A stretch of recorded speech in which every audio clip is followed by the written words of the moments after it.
Hi guys, how are you guys doing? I hope everybody is staying safe. I hope everybody is good. I hope everybody is blessed. And I am blessed too. I'm blessed this morning. It's morning here in Arizona and I feel blessed. I'm happy to be alive today. I don't take that for granted. It's a blessing to be alive and healthy and kicking. You know, guys, there are so many things to thank God for, and the gift of life is one thing that I never take for granted. I always say, God, thank you for the gift of life.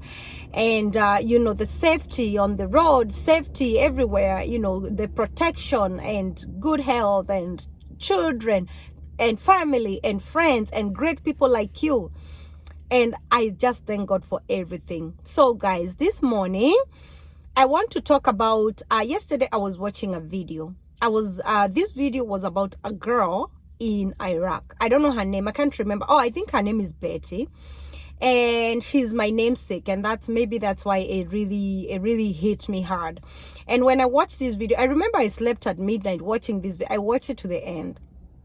And, when I listened to this story, this girl, I couldn't hold my tears. I was in tears, guys. I was so sad because this girl was sharing her story, how she's sick, like really sick she's in Iraq and she's very sick. And she cannot go home. First of all, she cannot go to hospital or to seek any sort of treatment because she'll be arrested. She'll be arrested because she does not have the passport. They'll consider her illegally in the country, illegal, and they will arrest her. And some of those countries, I think, my God, like Iraq, do you want to be in the hands of police in Iraq? Oh my God, I don't think anybody wants that. And I felt so, that girl was talking about how she is in pain. She was cold. She was bundled up with jackets and blankets and everything. And even for her to get up and grab the phone, she had to, she was just crawling. And she talked about how she has hopped from different homes looking for shelter. And, now she's sick. She has been sick for a couple of months. And also she talked about how her employer, when the employer who hired her in Iraq, how she worked for them for a few months. She did not finish her contract. So the employer still is holding on to her passport, or whoever took her to Iraq is still holding to her passport, because the person who brought her, or who paid for her to be brought to Iraq, paid like $6,000 for these girls. He pays $6,000 for the girls to be brought to him for work. So anyway, this girl was talking about how she doesn't have a passport. She cannot go to the hospital. And this person her employer had fired her. Actually, what happened is they were working with also another Kenyan there, and they ran away because they were getting denied even food and being overworked and stuff like that. And let me tell you, we hear a lot of stories like this. People working in Saudi Arabia, people working in Gulf, people working in Syria, those countries, I don't have them all of them in my head, but mostly are those the Arab countries, guys. And I don't know, some people they have positive reviews about, they have something positive to say about those countries. But some people, they don't really have anything nice to say about those countries. Some people, all they know is pain. I know somebody from, I know someone who works in Gulf. She's actually a YouTuber. And she has very good employers. And she's always doing her TikTok videos, and she's always happy, and she teaches people about Gulf, about how to be kadama, about how to work for your employers, how to give them the respect they want, how to humble you. She really educates. Her name is Kanyambu, Nyambura Kanyambu. Liz, is it Liz or somebody? I can't remember her name, her TikTok name exactly. But you know, some people, they have something positive, and some people, I watch them on TV. Like, there was a time I was watching these stories of people who are trapped in Saudi Arabia. Some of them, they come home dead. Some of them, they go, their employers, they put them in freezers, they cut them in half. Oh my God, horror stories, guys. We've heard about horror stories. And me, anytime you mention those countries, in my head, I'm like, oh my God. I'm like, oh, I don't even think I can visit, just even to visit, you know. It's scary because of the stories I've heard and of the things I hear. Now, going back to the story of this girl. Now, imagine you are trapped in Iraq. You don't even have the passport. Okay, for me, when you tell me about Iraq, what comes in my head? War. Hey, Jesus. Talking about Iraq. If anybody come to me and tell me I'm going to Iraq, oh, guys, let me tell you, some of these countries, you just don't wake up and go to them. Just because people are telling you they work for somebody in Iraq, you pack your bags and go. Now, I'm not here to say people should go or people should not go. But I'm just saying people should be very careful. People should be careful because, first of all, the reason why I don't really judge people harshly for going to, for taking a risk of going to those jobs is because our government back in our country, you know, they are not jobs. A lot of people are jobless. A lot of people, they really cannot put a plate of anything on the table. A lot of people are desperate to get a job. So we don't go to these countries because we just want to board a plane, or we just want to find ourselves in diaspora. People go to these countries because they are desperate. They are desperate for greener pastures. They are desperate to make a penny or two. Look at our government, the corruption. Instead of fixing the economy, instead of creating jobs for the people, what do? Pocket all the money to themselves. I mean, it's sad, and that's the reality. Our countries, like for me, I'm from Kenya. We talk politics from 1 year. Every year is politics. Every month is politics. It's just politics. It's dirty and it's ugly and it's sad. What about the youth? What about all the people who are graduating from the schools? What do they come out for? If your parents don't have money, then you're screwed. If your family don't have, if you don't have friends and family who work in good companies, then it's hard for you to find that job. People have master's degrees and diplomas and certificates, but they cannot help them. They are just in their closets and they are dirty. They are all they're getting is pile of dust. Where can they go? So people become very desperate when they graduate from their schools. What do? Do you sit there with your parents and fight every day because they want you out and you want to stay? You know, I mean, people want some sort of independence. That's why they go to these countries in search of greener pastures. And they don't have, if they had something for themselves, they would have stayed in their countries. But guess what? Guess why we pack our bags and go to those countries? To risk our lives. You know, they go there to risk their lives. It is so sad to that point of you're so desperate. Your own country, you cannot benefit in your own country. You have to go get out there and risk your own life in search of greener pastures. So what happens when you go to this country? What happens when you want to apply for a job in those countries?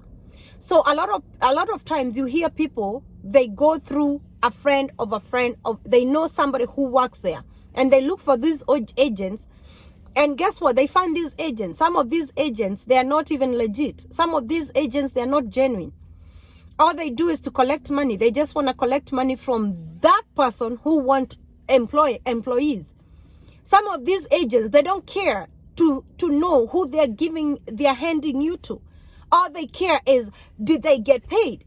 You know what I mean? Some of these agents, from the stories I hear, because I always ask myself, how does an individual go and get treated like an animal while they were taken there by an agent who is a human being as well, and who really understands that country better? Because for anybody to become an agent of a certain country, that means they know that whoever is going to take over, when you get there, they know where they're taking you. They know who is going to hire or who is going to employ you. They're the people who are finding employers for you. So that means that person is able to get to know those people they know that country better. They know of all the things that go. Do these people give them some sort of warning, like, if you mistreat my person, I'm gonna take them away from you? And why are the passports with these employers instead of the passports being with the person, the agent themselves from your country? Because can you imagine if you take somebody to these countries and you know the history and you know the stories that comes out of, a lot of people, they get mistreated. Why are you handing that person passport to them? Do these agents tell them, give them a warning and tell them, hey, by the way, give them a heads up. If your employer treats you bad, come to the office. We'll find you another somebody. Does it happen like that? I hear Kanyabu talking about that. Like where whoever agent she works for in Gulf, you can always go back to the office and they will change the employer for you. I don't know about where you are. If you're in an Arab country, I don't know about you. I don't know if your agent, they're able to switch employers for you, because sometimes it doesn't work out with a certain employer. But then you realize some girls, like now this girl, the one we are talking about here, the Betty. Now she's trapped in that country. She doesn't have a passport. She's sick. She cannot go to the hospital because she's very sick. Very, very sick, to a point she can't even walk. She's crawling. She can't walk. She can't go to the hospital. So she's trapped. She cannot go anywhere. And now she comes to social media to look for help. People raise money. Yeah, the money that this guy was asking from her was $4,000. Because that guy is in pain of, he paid $4,000 for an employee, but then this employee, it didn't work out, and then he sacked this girl, or he fired this girl, or he was mistreating this girl, and the girl ran away. And after the girl running away, what happened? He doesn't want to hire the girl back because the girl was saying she apologized and she wanted to go back. But then, I mean, it's just messed up. The situation was really bad. When I listened to that story, I was like, oh my God. Even after, and she was talking about how she was being denied food. She was not paid all her money. She was just being given some peanuts, some money for food. And she was not able to save anything. Can you imagine if you're in a foreign country and you're not even able to save anything? How are you going to be able to go home? We need to pass the word out. If you hear anybody who is trying to go to these countries, we have to warn our girls. We have to warn our girls. We say it in Swahili, bahati ya mwenzio. Your friend could have fallen into good hands of a good employer. But what about you? Do you know if you're that lucky like your friend, you're gonna go and get lucky and get good employers? Some people, they get very good employers. I hear some people, they talk about they get really good employers, but rarely. And also some people, I heard another woman was talking about some of these girls, they get mistreated because they become very hard-headed. And they don't listen, and they want to put headphones in your head, and they start being stubborn, and then they don't get along with their employers. And also, that lady was talking about some of these girls, they end up like sleeping with the man of the house, and then things turn out ugly. And what happens if the madam finds out? They kill them. It's crazy. It's crazy. I don't know. I'm just saying things that I've heard. I don't know. I don't have any proof to it. So, but then the thing is, for these girls to become hard-headed is just because if they're treated badly, of course you have to react somehow. But then you forget you are reacting to people who don't have a heart. You can go and react. Like in this country, you can show some reaction to a mzungu, like these people here, Americans. If anybody treats me bad and I react, they will know they are human rights. They will know, somebody will be scared. They don't want me to sue them. But do you think in those countries anybody is scared of you? They're not. And they'll tell you straight up, I will finish you completely. So it's for, like, for anybody to know, before people start figuring out, and you have shown some sort of, sometimes I feel like some people, they're really overworked, because I hear people work so many hours. Is it true? Is it true when people are working in Arab countries, you work so many hours? Is it true people work in big houses with so many bedrooms and taking care of so many people? Like taking care of so many children? Is it true? And also I always feel like, I don't know. For me, my heart is, honestly, guys, I'm doing this video and I'm just thinking, Kai, what do you do when you're in such situation? What do you do when you can't even talk their language? What do you do when you cannot speak Arabic, or you cannot even write? What do you do when you can't even express yourself? What do you do when you are working in a house where there are so many people you have to take care of, and there is a man there who they're threatening you, if you don't give me your fundamentals, I'll finish you up. And then the wife, when they find out, they'll finish you up. Like, what do you do? You are in that, my God, I would be so scared. I would be so scared. I don't know. It's so sad. So for me, let me tell you guys, and plus this video out there, if you're a girl and you're looking for a job, before you make a decision of going to these countries, please find out who your agent is. Find out what happens if things go back. Am I able to get hold of my passport? Because not be able to have your own passport, my God.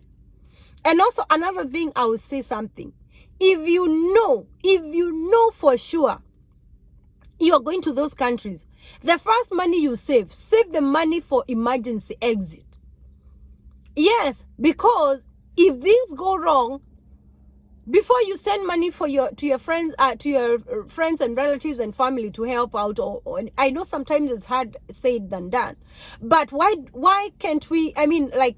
Why can't people just save money for their own emergency exit? Because these people, they can change. I think these people, they change quickly. They change. These people, I don't know. Is it easy to negotiate with Mwarabu? Is it easy? I know not all of them are bad. But I don't know, for the mean ones, is it possible to negotiate with them? For the mean ones, do they ever have a heart? Is it possible to, I can't say humble yourself, because you know what, I'm sure people humble themselves out there. Guys, let me tell you, when you're in a foreign country, you don't have money, you don't have a passport, you don't know anything. What else can you do other than humbling yourself? People go through pain. But I will say one thing. Guys, it's good to know that there is a way, know the exit before you even start that job. Know that if anything goes wrong, this is my easier route out. So know the agency. Know that this agency is legit and is real, and there is a way I can out if the worst come to the worst. Because I cannot die over a contract. Can you imagine a contract of 2 years in a bad home? Anyway, there are so many stories we hear about those countries, and I had to talk about that because I'm like, oh my God, I don't know, guys. I don't know how we can help our people. I wish there was a way I can just open the green card lottery and leak it to people and give everybody, like, if they want to travel, try US. I mean, I wish it's easy that way, but it's not.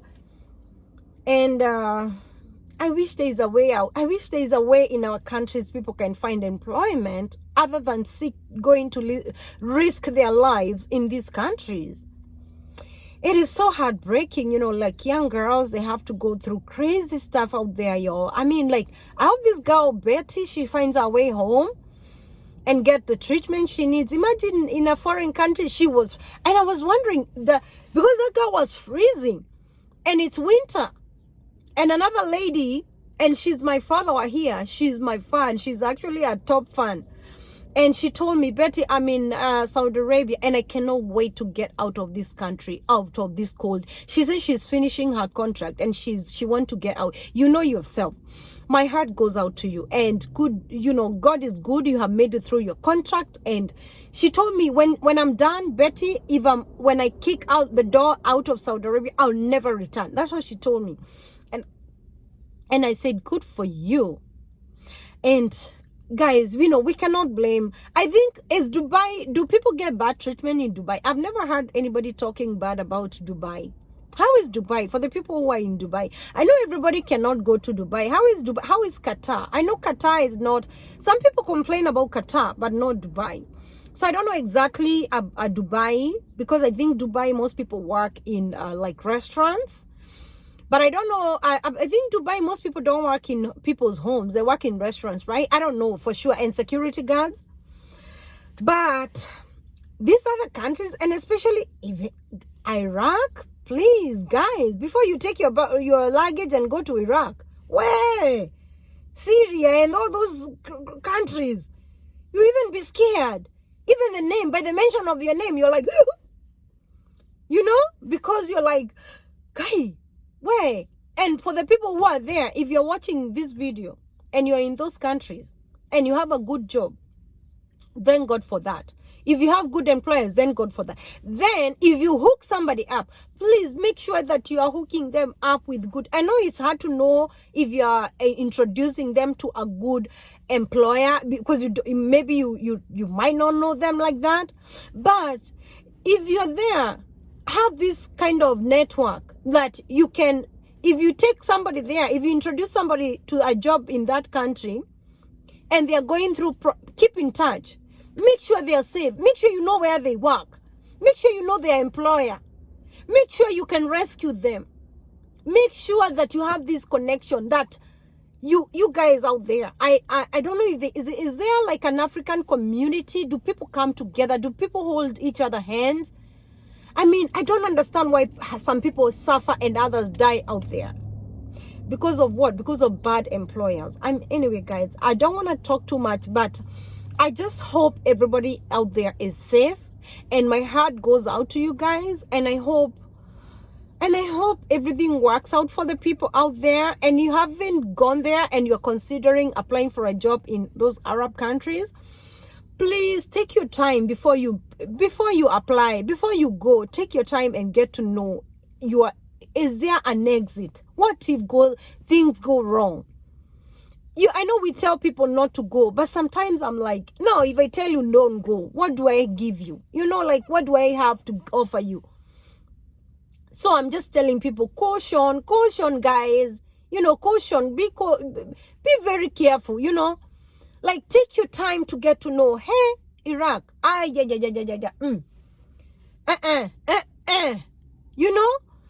get to know, like, is there, like, in Iraq, do they even have a government, like an embassy? I don't think they have an embassy out there. They don't. Like, seriously.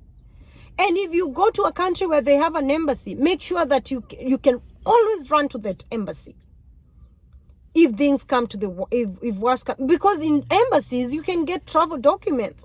And also, even when you're in that country and you're trapped, like this girl trapped, no money, and this person is asking for $4,000, and now he came down to 2. Now, is there a way she can get a travel document from Kenya if this person doesn't even give this passport back? I mean, oh, guys, my heart goes out to you. I hope you understand. Thank you so much for watching my video, and let's stay safe out there. Let's always stay connected so that we can help our people to rescue them from those abusive employers and jobs. Thank you for watching. God bless you. Take care of yourselves. I love you. Bye.